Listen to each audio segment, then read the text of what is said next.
was in the 1960s instructed to go slow, to proceed in a deliberately desultory fashion, so that the crazies will get tired and go away. DeVaux wanted, so far as it was possible to avoid embarrassing the Christian establishment.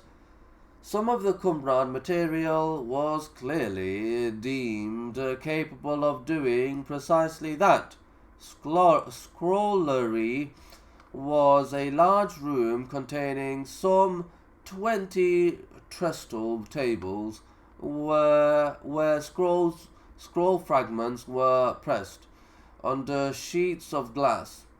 Photographs dating from the 1950s show a complete and appalling lack of any environmental control for the material, much of which was already deteriorating.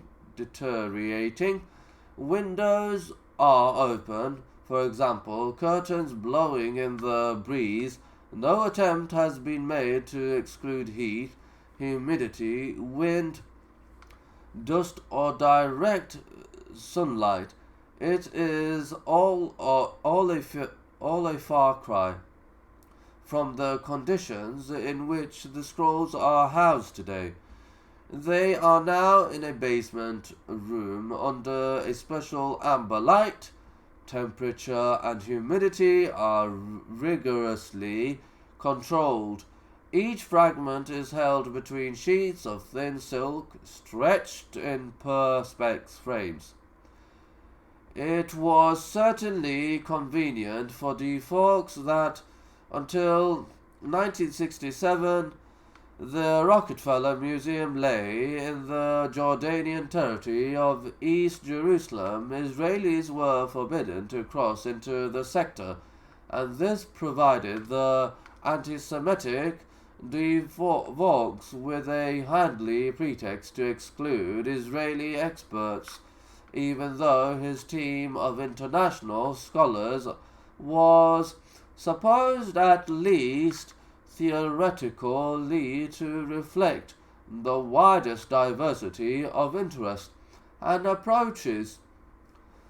If politics kept the Israelis out of East Jerusalem, they could easily have been provided with photographs or with some other access to their material. No such access was granted. We raised the issue with Professor Byron, governor of the Israeli sector of Jerusalem at the time and subsequently director of the Israeli Department of Antiquities. He stated that the Jordanian authorities had been adamant in refusing to let Sukenik or any other Israeli scholar enter their sector of Jerusalem in his capacity of governor. Byron had replied by authorizing DeVaux's committee to meet in the Israeli sector and offering them safe conducts. The offer was refused. Byron then suggested that individual scrolls or fragments be brought over to be examined by Israeli experts.